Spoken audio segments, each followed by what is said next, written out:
Douglas Bickford. It is the 22nd of February 2022, 2/22/22. And it's 9:19 a.m. here in Klamath Falls, Oregon, my hometown. I'm teaching self-esteem on this book, out of this book right here, called The Portable Therapist, written by a doctor of psychology. Her name is Susanna McMahon. She lives in Madrid, Texas. She's 73 with her husband. She was a counselor, therapist, a psychiatrist, many years. I don't know if she's still practicing or not, but she's 73. She's probably retired. She's nowhere to be found. This book was published 30 years ago, and I kid you not, every chapter talks about how we have been trained and taught not to have self-esteem, self-love, self-worth, self-confidence. And that was 30 years ago, folks. She knew it back then, and think about how bad it is now with all the social media, Facebook, TikTok, YouTube, Instagram, where I'm broadcasting here, okay? And the thing about self-esteem is you cannot love without it, you cannot be loved without it, and you cannot be content, okay? Content's you feel good about yourself, how, where, and what you are. Okay, that's what content is. And it's also called internal peace. She knew that, okay? That's why she wrote this book. And the book teaches you how to love yourself, okay? Because she knows that it's been taught and trained out of us. And that's why she told her clients all her clients, thousands of them, throughout her life, okay, helping people get normal, a healthy mind, right? She told her parents, or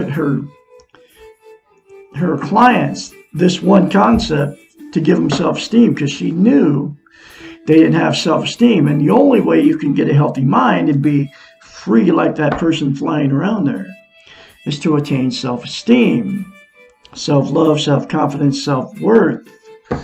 And she knew they didn't have it, self-esteem, because it's been trained out of us. And that's why she told them this concept, which is look yourself in the mirror and say, I love you, say, I love my inner child, say, I'm worthy to be loved and worthy to love. Those three things to yourself in the mirror daily without fail will give you self-esteem on steroids. And that's what she told her clients to do. And so that's what Douglas Bickford is telling you to do, but it doesn't come from me. It comes from a psychiatrist. She knows the brain. Okay? So, and it works because it worked on me, because I had zero self-esteem, because I was sexually, emotionally, and physically abused as a child. So, the thing about mirror therapy, right? Why it works so well and why she told her clients to do it is because you cannot lie to yourself in the mirror. She knew that. And they were paying her to be their therapist, probably pretty big bucks, okay, to fix their healthy mind. So because of her credentials and they were paying her to fix their lives, they did it, okay? It's exactly why I did it, okay? Because when I first heard it, read it out of this book to do that, right? I was like, that's crazy. What's that going to do? Just like you react to me when I tell you that, right? You know, it's like, what's good's that going to do? But then I started thinking about it, and I continued to read this book. And she has all the credentials. She's a psychiatrist. So she's my therapist now. She'll be my therapist the rest of my life, okay? All her wisdom's in this book. So the very first time when I read it, I immediately did it. I just went to the mirror and I said, I love Douglas Bickford. I love my inner child. I'm worthy to be loved and worthy to love. But I didn't want to do it because you can't lie to yourself in the mirror, because if you don't believe that about yourself, if you don't love yourself, you can't lie to the mirror, so you won't say it. You'll make every excuse to do it, not to do it. So the very first time you do it, folks, you'll have to force yourself beyond all that feeling. Just force yourself to do it anyway. And that's exactly what she says to do in this book, because she says it'll feel awkward and strange when you do it, but do it anyway, okay? And that's what I'm telling you to do too. And it will give you self-esteem on steroids. And the other thing about self-esteem, if you can't, it has to be like, you start lifting weights, right? If you quit, you have to start over. Self-esteem is the exact same thing. You have to, because if you don't keep saying that to yourself in the mirror daily, without fail, for the rest of your life, basically, you won't keep self-esteem, okay? And so it's a lot easier than lifting weights, folks. It takes less than 10 seconds. I love Douglas Bickford. I love my inner child. I'm worthy to be loved and worthy to love. I say that to myself daily. I even say it more than once. The more positive you talk to yourself, not just in front of the mirror, anytime, the more it will come to you. But self-esteem will come to you on steroids if you keep saying that to yourself every day. It's not going to do you any good to say it 5 times and quit. You just got to keep saying it. It's very simple, but hard for most. Okay? So, you can't lie to yourself in the mirror, right? So we're all in front of the mirror every day. So what you do, and what I used to do, is you get in front of the mirror and you're looking at an imperfect human being, even as a young person. Okay? And you will criticize yourself. Either you'll say it or think it to yourself in the mirror. Okay? And what that proves is you don't have self-love, self-confidence, self-esteem, because if you did, you'd never say anything bad about yourself if you were in front of the mirror or not. You would never say bad things about yourself. In fact, you would say good things about yourself if you had self-esteem. But it's been trained out of you and nobody's teaching it anywhere. So this is the first time you've ever heard any of this stuff from anybody. It doesn't come from the TV, doesn't come from Facebook. It comes from nobody is teaching it. So the first thing it gave me was self-esteem on steroids. And like I said, didn't have any because of emotionally, physically, and sexually abused as a child, okay, by my parents, all the way up until I was 65 years old, sitting in an RV park in Christmas Valley, Oregon, when I read that very simple concept out of this book, and I forced myself to do it. And then I have self-esteem on steroids now because of it. It's been over a year ago. Okay. That's what got me here, teaching self-esteem on YouTube. Okay. So I'm teaching self-esteem on YouTube because nobody's doing it. I'm telling you how to get it because nobody's telling you how to get it. I'm telling you how simple it is, and those 3 things to yourself in the mirror, because nobody's telling you how simple it is to attain self-esteem. And I'm telling you how important it is. You can't love without it, you can't be loved without it, and you cannot be content. Okay? That's why I'm here on YouTube teaching it.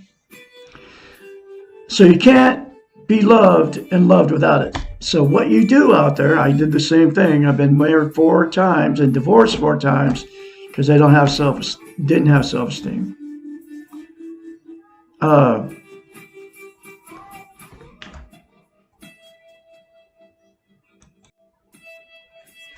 So what we do, as far as relationships go, you attract exactly what you are. If you don't have self-esteem, you'll get with somebody that doesn't have self-esteem, and then the relationship will turn toxic to each other.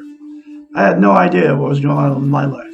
I had no idea why I was married 4 times and divorced 4 times. I just thought it was me. I couldn't get along with anybody. But that wasn't it. It's because I didn't have any self-esteem. So I always attracted somebody with no self-esteem. Every woman I married had no self-esteem, and to this day, they still have no self-esteem. Because they don't even know they don't have self-esteem. Because nobody's teaching it.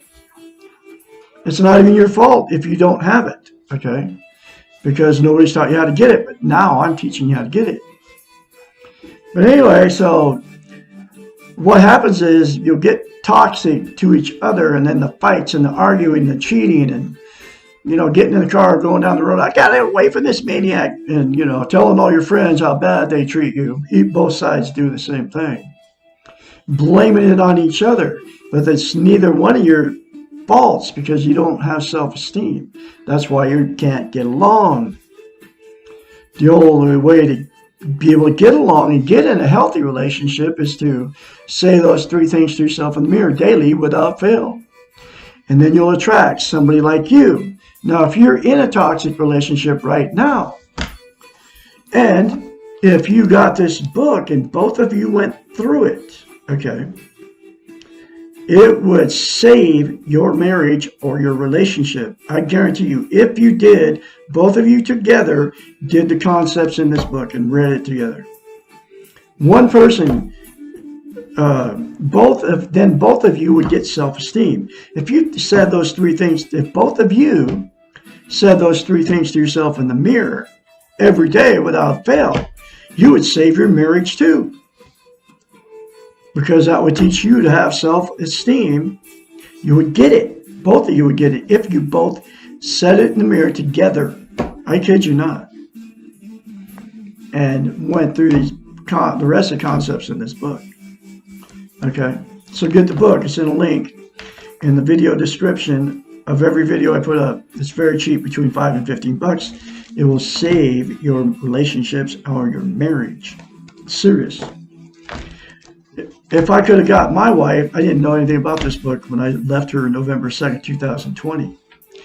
If we were in therapy when we split up, okay, if the therapist would have taught us how to have self-love, self-esteem, and we both did the concept of how to get it, which is mirror therapy, we would have saved our marriage. We would have. She would have had to get honest with herself, though. Because you have to get honest with yourself. You have to, there's a lot of stuff in here that you have to accept just the way you are. Okay. But anyway, so you get in toxic relationships and you're stuck in it. You don't know what's going on. You're fighting and arguing and all that, right? So what people do is that you'll split up your relationship jump with that person, then you go find somebody else immediately. And then the same thing will happen in that relationship because you still don't have self-esteem. Or you'll stay stuck in a terrible relationship for a long time. Okay. That happens too.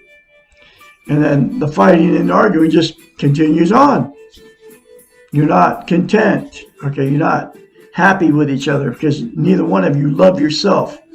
You have to love yourself before you can ever get a healthy relationship. Okay?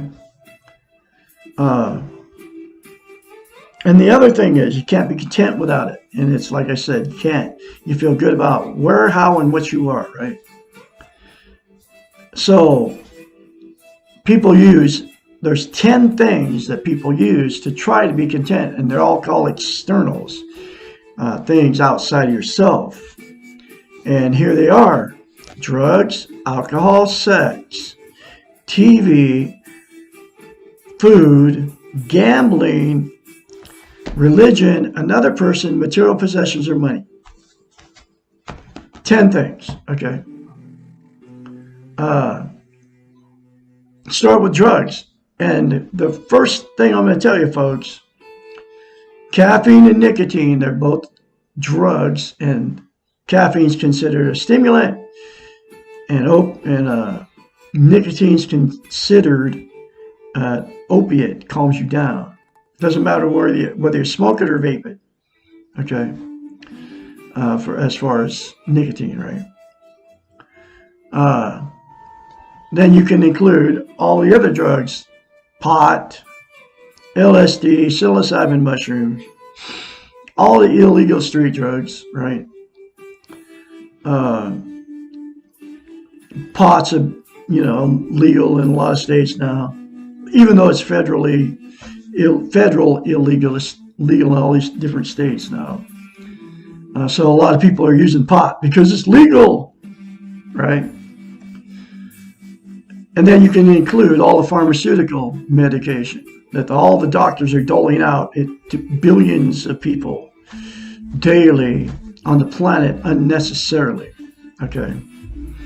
You know, prescribing you all this stuff that you don't even need. There's only 3 things that you need medication for. If you're mentally ill, chemical imbalance in your brain, you need the chemical to fix your brain. Genetic depression, which means you're born with depression. You need a depressant, antidepressant so you're not depressed. And then the last one is you have some kind of physical pain, and you need the medication to stop the pain, Most of us don't have those 3 things going on. But these doctors and the governments, we can make money off these people. Cost them a penny to make, 50 pills or something, or 100 pills. Then they charge them $300 or $400 for a prescription of that pill. You all know what I'm talking about. So it's money, okay? And that's why they're feeding you all that stuff. They're feeding it to you unnecessarily. Your doctor is working for the pharmaceutical companies. And the proof of that is the free sample of the latest drug they got sitting in the office when you go in there for a checkup or whatever. They're giving you free samples, folks, of their latest drug to get you hooked on it. Okay, then they make money on you. Okay. Anyway, so all the drugs, including caffeine and nicotine, are all a temporary fix. You're using them for one reason, to make yourself feel better. There's no other reason except for those 3 reasons that take pharmaceuticals. There's no other reason to do all the rest of it either, including pot, caffeine, and nicotine, because they're all drugs, okay? And you're using them for one reason, to make yourself feel better, okay? Alcohol, the same thing. Beer, wine, hard liquor, doesn't matter where you get it from. There's only one reason you're drinking alcohol. That's to make yourself feel better. There's no medical benefit to alcohol in your body, okay? So any alcohol you're drinking, you're addicted to it. If you're not addicted to it, put it down and quit drinking it. Because you're trying to make yourself feel better. That's the only reason. It's always a temporary fix. It's never permanent. Sex, exact same thing. You have sex, you feel good while you're having it, then that good feeling goes away, and then you have to have more sex to get a good feeling to make yourself feel better. Gambling, exact same thing. You get some money, you go to the casino, you start spending it. I don't care if you spend $20 or $100 or $1 million or $50,000. You get that money and that feel good happens. Then you start gambling it. You start winning, right? You feel good, no matter how much you're gambling. Feels good to win, but that good feeling goes away after you walk out of the casino or whatever, or you lose a bunch of money, even $20. And then you feel bad about yourself because you lost $20. You're just like, what did I do that for? But then you'll do it again because of the feel good in winning, right? But gambling is all a temporary fix. It'll never make you content. Okay, and that's what you're trying to be, is content. Food, exact same thing. You eat when you're hungry. And then what happens is people eat beyond being full because it feels good to eat. They don't feel good about themselves, so they overeat. And then they feel worse about themselves because they got overweight because they overate. Okay. Television, exact same thing. You turn the boob tube on, man. You feel great while you're watching it, sitting behind it, looking at all that illusion. And then as soon as you turn it off, you don't feel good anymore. Okay. You have to have, that's why people become couch potatoes. They can't even get out from behind the television because it's making them feel good. because they don't want that good feeling. They don't want that to leave, so they keep watching it. Okay. Religion, exact same thing. Excuse me. Doesn't matter which one, Baptist, Muslim, Christian, Seventh-day Adventist, Orthodox Jew, Mormon, Jehovah's Witness, Catholic, Lutheran, Episcopalian, Church of God, it's all the same. You go there and you feel good while you're participating, while you're doing the communion thing, when you're there on Sunday or Saturday, the Wednesday night service, the Friday night potluck, you feel good while you're hanging around all these people. But it's always a temporary fix, and as soon as you leave the church, then you don't feel good about yourself, so you have to go back and get more church to feel good. It's never permanent. And all this stuff that I just mentioned is all addictive, okay, including religion. Okay, and the next one is relationships. And it's an addiction too. It doesn't matter how many times you've been married or whatever, you get a new relationship, right? You had many failed relationships because you have no self-esteem. Get a new relationship and it's like, woo, it feels good at first. Then that good feeling goes away. It takes a little while, maybe. And as soon as that good feeling goes away, then the sex goes bad. You start arguing and fighting with these people. You know, your marriage or your relationships turns to chaos because it doesn't feel good anymore. You have no self-esteem, so you met the same what you are, somebody else with no self-esteem.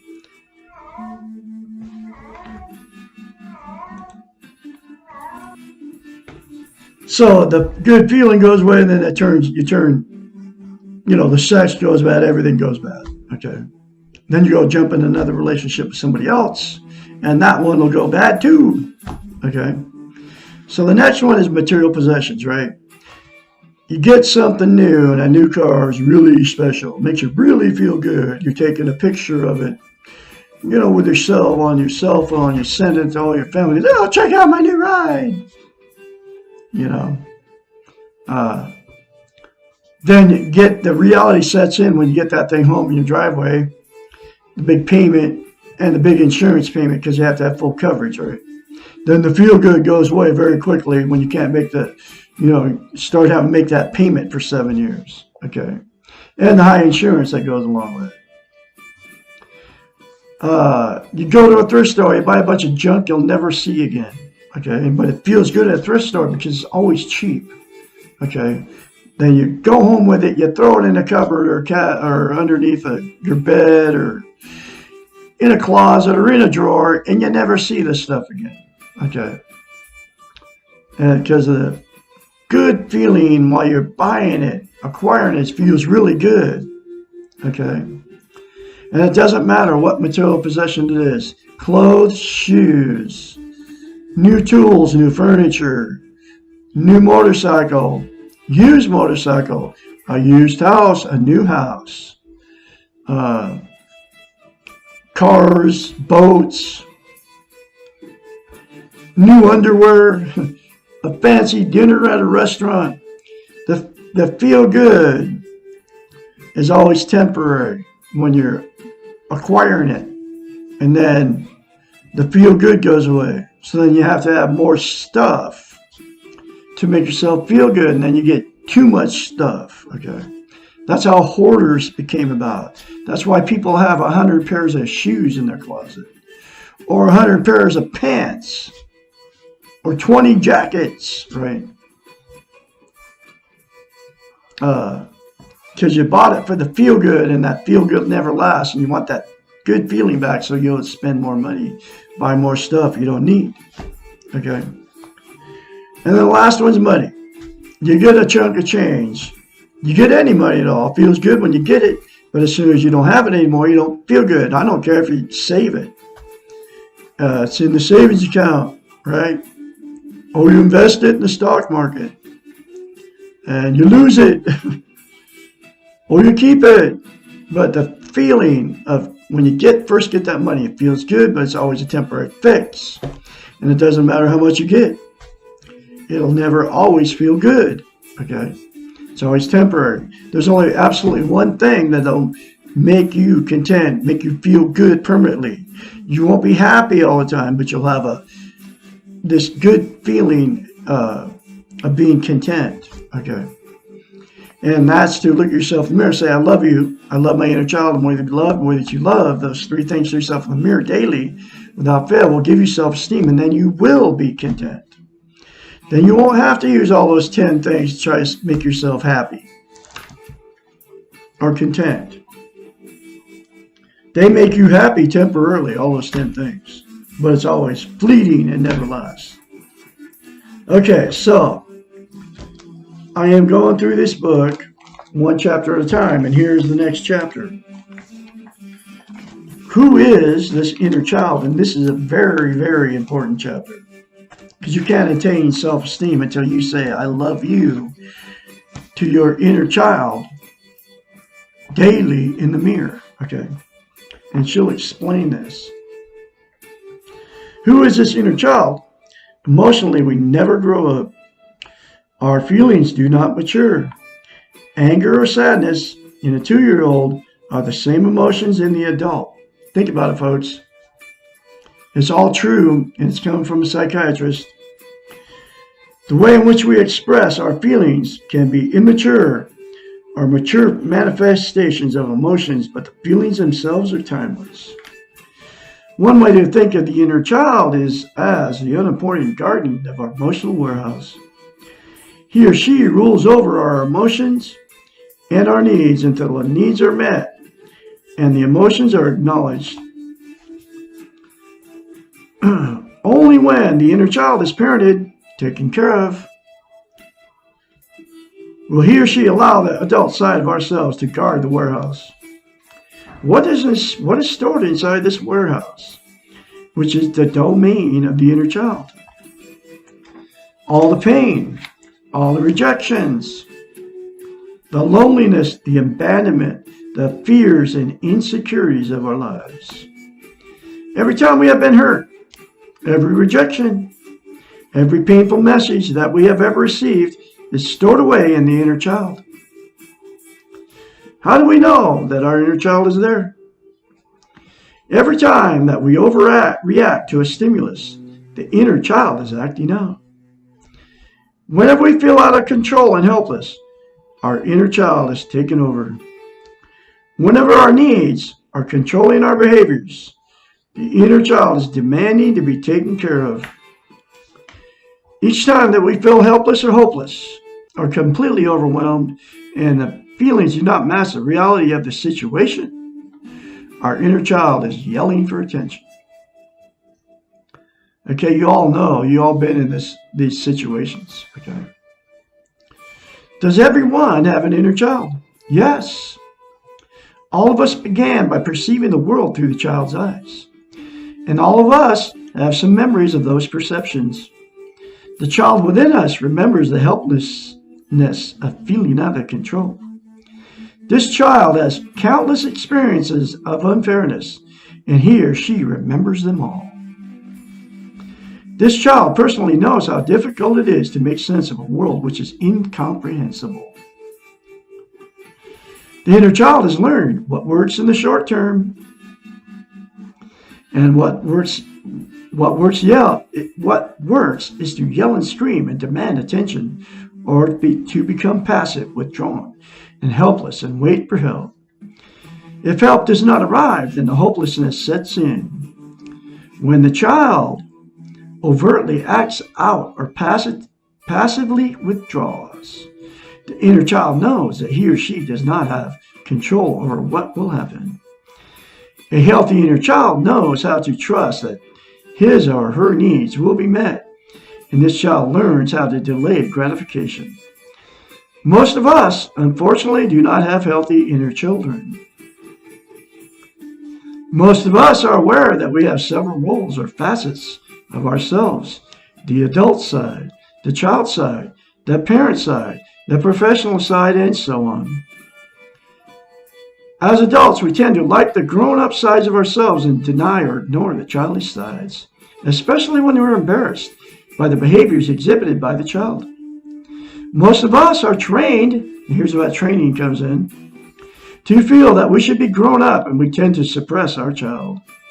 We certainly suppress the negative side of the child, the acting out side, but we also suppress the positive side, the spontaneous, excited, playful side. Our inner child will only be suppressed temporarily. The child will come out when we're least expecting it, and he or she will often behave in a shocking way. It is as if this child is trying to get back at us for not giving the attention he or she needs. Most of us are in a power struggle with our inner child. Most of us, folks.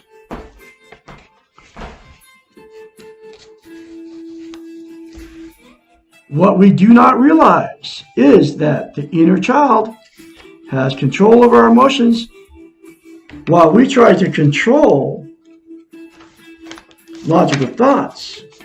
And we know, perhaps too painfully, that emotions usually rule over logic. The inner child is powerful only when not recognized and when the pain is not acknowledged. This is the secret of the inner child. And that's why you cannot release all that emotional, sexual, and physical abuse you took as a child, because your inner child isn't letting you at it to release it, okay? And you can fix it by saying, I love you, my inner child, and I'm going to nurture and take care of you. I acknowledge you exist, because we all have one, like she said. Okay, and those three things to yourself in the mirror daily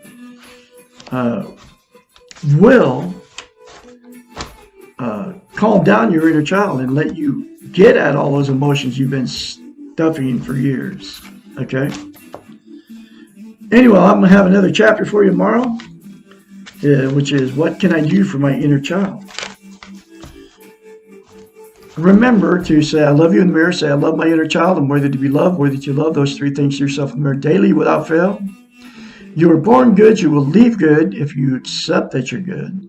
You're all beautiful people out there tomorrow. And I will be talking tomorrow. Have a great day.